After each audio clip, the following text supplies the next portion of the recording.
then the next match for Levan would be against. So in the CVW podcast here, they're talking about what is next for Levan Sagnashvili. You'll hear directly from Robert, but this conversation started with them talking about the match between Michael Todd and Kamil Jablonsky, how this is such a huge match considering Kamil is above Michael Todd in the rankings, and Levan will only pull Michael Todd if he's in the top 5. He's only going to pull people in the top 5. So this is Michael's chance to get a shot with Levan, basically, and we'll hear what Robert has to say about that. So let's take a look at this section here.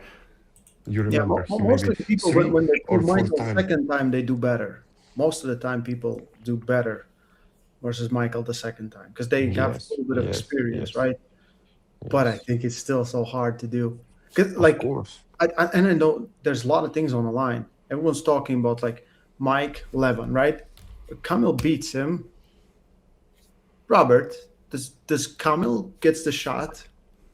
Yeah, that's a crazy question because, I mean, that's the whole plan for Michael Todd, right? To beat Kamil and then get the shot against Levan. But what if Kamil beats Michael Todd and he's already number 5? Does he get the shot against Levan? I don't know if people would want to see. I think people would probably still want to see Michael Todd versus Levan over Kamil, just stylistically. I mean, we already saw a presser go against Levan and get destroyed. That was Jerry Cataret.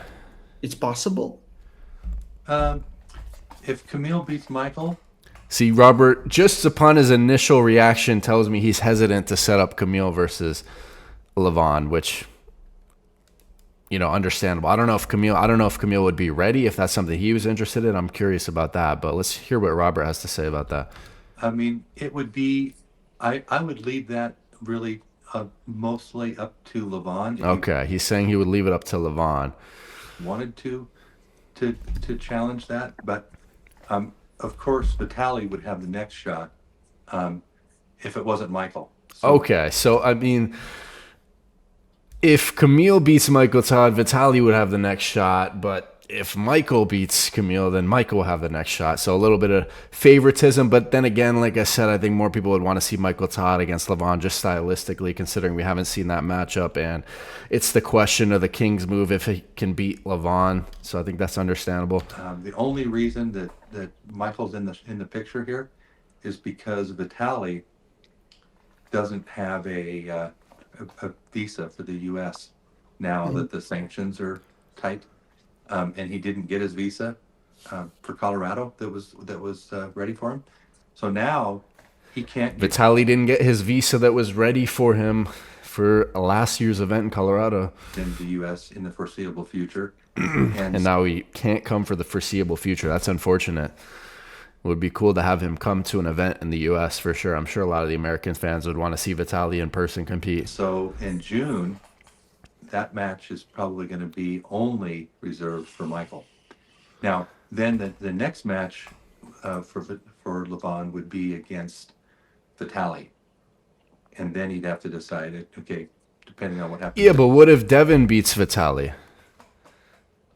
You're still going to give Vitali the shot against Levan later in the year? That doesn't make sense. Because if the event in June is going to be Michael Todd versus Levan, assuming Michael Todd beats Kamil, then, and assuming Devin beats Vitali, let's say he doesn't, then obviously Vitali's the match. But if Devin beats Vitali, then pretty sure people want to see Devin face Levan for a third time. There, Depending on, I think because we still need to see Vitali and Devin, There's Coach Ray with the interjection there. Yep.